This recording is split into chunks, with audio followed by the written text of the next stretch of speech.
Today I'm going to talk about market share. What do I mean by market share? And depending on the industry you're in, it's going to be hard for you to determine or count or get this number. So this teaching may not fit for everyone, but I hope it helps you out in some way. I guess the best way to say it, market share, would be to say if you were a dentist in a town that had 1,000 children and you focused on 1,000 on children's dental care, and you knew that there's 2 other dentists in town, and you knew there was 1,000 youth in the high school or whatever age bracket you want, and you had the ability to determine by estimation or something to say that of those 1,000 youth, children, whatever age bracket, you know that half of those people never go to the dentist. Okay? They're outside your market. But you do know that 500 go to a dentist. And you want to know what your market share is?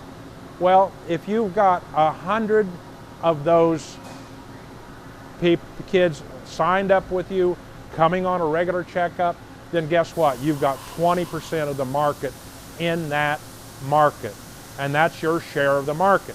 Now it gets diluted real fast because you might be a real good dentist and you get people that drive 30, 40 miles from the town next door and comes to you, and certainly they come from another place and this and that and what have you. So it's going to get diluted pretty quick, but it's nice to know what share of the market you have.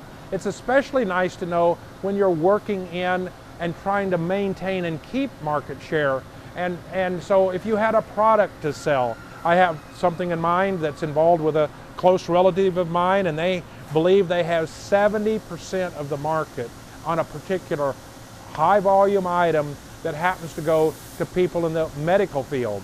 Wow, if you've got 70% of the US market on anything, you have a huge market. You have a huge share of the market. You want to maintain that. You want to monitor that the best of your ability. You want to know that you're not slipping. You want to know that you're gaining not more customers, but more share of the market. So it's a number that's valuable, and it's valuable not to everyone because it's harder to get from one industry to the other. And so you want to be able to know whether you've got a problem, because you see, if you are slipping in your market share, you may think you've got a lot of business, but somebody's got a better idea. You maybe need more research, a better design. Some things last the test of time forever, and that's what they're built on. But most things have a life cycle. Think of our computers. You know, buying an 8-year-old computer does not make sense. Nothing works on it. The softwares don't work. We joke about people, and if you have one, don't be like, I'm not being disrespectful, but a flip phone. I mean, if you've got a flip phone, that market is gone or going, and you're just hanging on to the old style. Things are always changing. So if you can monitor your market share, then you know where you're at in relationship to what's out there or what's possible. And so now let's talk about how you maintain or gain market share. Number one, if you're a volume kind of business that is after market share, then you probably have to constantly be monitoring your price. Now there's other industries where you're a high-end shop for clothes. I mean, you're never going to be a huge amount of the market. If you're Marcus Lehman and some high-end dress shop, your market share is going to stink because you have a different focus on who your market is. You might know what the market share of those that buy high-end clothes, but not in all clothes that are purchased. So the one I'm thinking about is this device that's in the medical field. And so they're always designing something new. In fact, my relative is an engineer. They're a very good engineer. They're very focused, and they're the ones that's rolling out new product. At least they were at this time.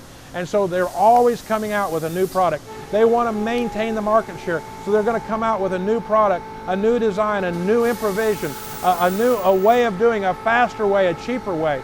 And then they're also going to be cost conscious, because usually if you're going to gain a higher market, you're going to have closer, lower profit margin because you're making parts based on volume. I'm going to talk about another friend of mine, and he's been in this business about 35 years. I won't disclose the business, but it's to the general public. And he describes it this way. He says, you know, rather than raise my price, it's an electronic device. It's very focused on a particular field. And rather than raise my price, I mean, he's really got his market pretty capitalized. He's got a big part of the market. He knows he's got that market. So he would be tempted maybe, now that he's got the market, hey, I can raise the price. I have no competition. Nobody's competing against me. So they're going to pay more because they have nobody else to buy it from. I'm the only or the main supplier. He said, no, don't do that. He's maintaining his price and even lowering his price. As long as his margins are there and as long as his volume's there, he's lowering his price because he avoids someone else entering into the market. He's got the market share. Somebody else looks at this device, it would be fairly hard to make, but not impossible. Somebody else that has those skill sets could say, hey, I'm going to compete with him. As soon as they see how cheap he's doing it for, and it's all made in America, they back off. I'll find another deal. It's like a robber. He's going to find the easiest place to steal from. They're not robbers, but that's the idea, that they're going to go and compete in something else that they have a higher margin of profit. Now, the way you get that is efficiency. So you continue to drive your efficiencies. You continue to drive your development costs down. You can drive your production costs down. You're always conscious of a fair price, but a fair margin of profit, but keeping that price down so you can keep your market share. I had opportunity to be an Atlas Van Lines agent. For 11 of the 17 years I was in the moving and storage business. If you don't know, Atlas Van Lines, a nationwide van lines.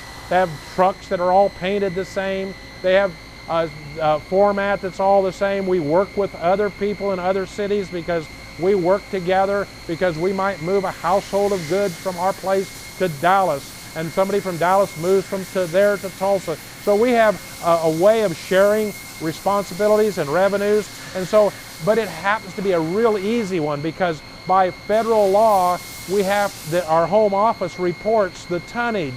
They report how many moves and how much weight was moved from what zip code to this other zip code. So it was real easy for us to say, and all the movers, all the registered movers, which you have to be registered, have to report to the federal government. It becomes public knowledge.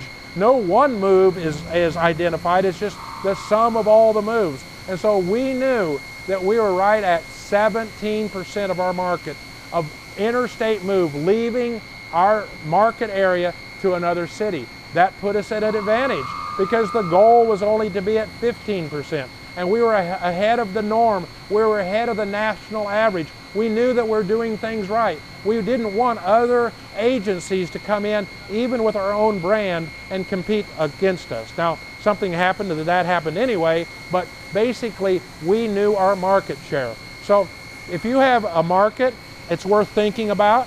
It's not everyone isn't going to be able to get the numbers and understand what their market share is, but hopefully this helps you think towards what percentage of those that are eating pizza tonight ate my pizza. What percentage of those that bought a wedding ring bought it at my store, in my market? What percentage of anything am I controlling or am I servicing? And is that number going up or going down? Is a great indicator.